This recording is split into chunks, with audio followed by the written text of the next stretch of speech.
open. Why would a disciple who followed Jesus for so long make such a drastic decision? Was it only greed? Or were there more complex motivations behind this episode?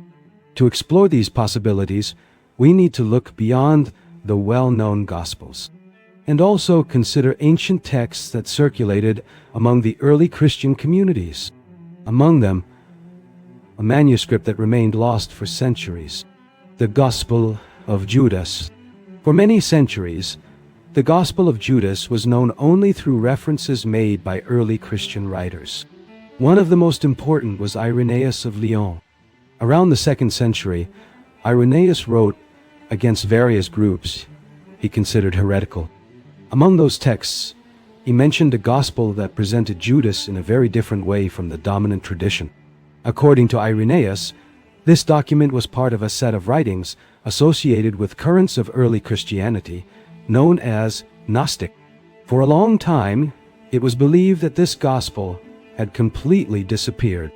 But at the end of the 20th century, a surprising discovery occurred. In the 1970s, an ancient manuscript was found in Egypt.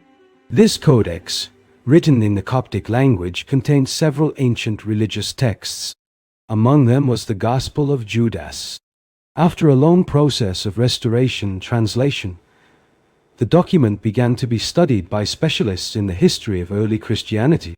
The manuscript is usually dated between the 3rd and 4th centuries, but many scholars believe that the original text may have been written much earlier, perhaps around the 2nd century. This discovery brought back a fascinating question. How exactly does this gospel describe Judas Iscariot? And why is its version of the story so different from the narrative found in the Gospels of the New Testament? When researchers began to carefully analyze the Gospel of Judas, they noticed that the text presents a very unusual dialogue between Jesus and his disciples. In this manuscript, several disciples appear confused by the teachings of Jesus. They do not fully understand the spiritual meaning of his words. But there is a surprising exception. Judas Iscariot. According to the Gospel of Judas, he would be the only disciple capable of understanding